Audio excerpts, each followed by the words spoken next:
Tirunelveli taluka Narasinganallur VO அலுவலகத்தை கிராம பெண்கள் முற்றுகையிட்டு உள்ளிருப்பு போராட்டம் நடத்தினர். இது குறித்து நரசிங்கநல்லூர் கிராமத்தைச் சேர்ந்த பெண்கள் அளித்த பேட்டியில் கூறியதாவது: என் பேர் ராமலட்சுமி. நான் நரசிங்கநல்லூர் டி நகர் கிராமத்தில் நாங்கள் இருக்கோம். எங்களோட பிரச்சனை என்னென்னு பார்த்தீங்கன்னா, நாங்கள் எல்லாருமே பட்டாவோட நாங்கள் இடத்துல வீடு கட்டி நாங்கள் வாழ்ந்துட்டுருக்கிற இடத்துல ஒரு லேடி மட்டும் எங்களை பொது இடத்துல வீட்டை கட்டி அதில் வேலி போட்டு வச்சுருந்தாங்க. நாங்கள் நிறைய இடத்துல கம்ப்ளைண்ட் பண்ணிட்டோம். போலி பட்டா போட்டு எங்களோட இன்னொருத்தவங்களோட இடத்துலையே போலி பட்டா போட்டு அதில் தான் அது ரோடு, ஆனால் அவங்க போலி பட்டா போட்டு வச்சுருக்காங்க. எங்களோடது எல்லாமே ஒன்று போல் இருக்குது, அவங்களோடது மட்டும் டிஃப்ரெண்ட்டாக இருக்குது. நாங்கள் அதை வச்சு நாங்கள் கோர்ட்டில் 1 வருஷமாக கேஸ் போட்டிருக்கோம். கோர்ட்லேருந்து எங்களுக்கு எந்த ஒரு தீர்ப்பு எந்த ஒரு இதுவுமே வரல, எந்த ரெஸ்பான்ஸுமே இல்லை எங்களுக்கு. ஆனால் அவங்க கலெக்டர் ஆஃபீஸுக்கும் நாங்கள் போய் 2-3 திருப்பு சொல்லி எஸ்பி ஆஃபீஸ்லேயும் நாங்கள் கம்ப்ளைண்ட் பண்ணிட்டோம். அதுக்கப்புறம் பார்த்தீங்கன்னா போலீஸ் ஸ்டேஷனில் போய் சொல்ல போனால் அவங்க என்ன சொல்கிறாங்கன்னா, இது சிவில் டிபார்ட்மெண்ட்டு, நீங்கள் உங்கள் ஆர்ஐ பாருங்கள், தாசில்தார் பாருங்கள், இல்லைன்னா தாலுகா ஆஃபீஸ் போங்க அப்படின்றாங்க. நாங்கள் அங்கேயும் போய் பார்த்தாச்சு, ஆனால் அவங்க யார் சொல்கிறதையும் எடுபடவே மாட்டேங்குது.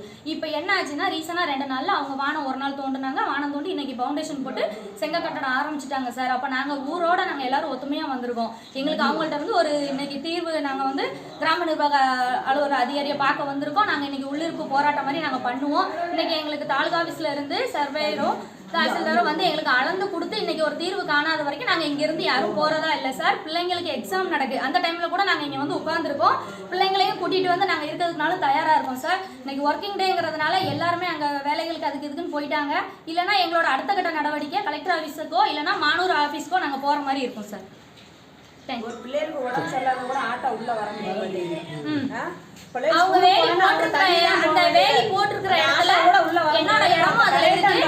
நான் அடுத்து எலெக்ஷன் முடிஞ்சதுதான் இடம் இருக்கு. எலெக்ஷன் முடிஞ்சு வீடு கட்டணும்னு சொல்லியாச்சு. நான் இப்ப பொருள் இறக்குறதா இருந்தாலும் அந்த வழியா தான் போகணும். ஆட்டோ கூட போகாது, அங்க சொல்லுங்க. ஆட்டோவும் போகாது, ஒரு யானையும் போகாது, தண்ணியும் கிடையாது எங்களுக்கு அந்த லைன்ல.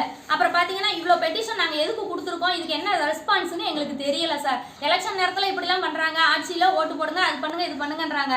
நாங்க யாரை நம்பி யாருக்கு ஓட்டு போட்டு என்ன ஆக போகுதுன்னு எங்களுக்கும் தெரியல சார். அதனால இந்த இதுல எங்களுக்கு ரெஸ்பான்ஸ் கிடைக்கிற வரைக்கும் நாங்க இங்க இருந்து உள்ளிருப்பு போராட்டம் தான் சார் இருப்போம்.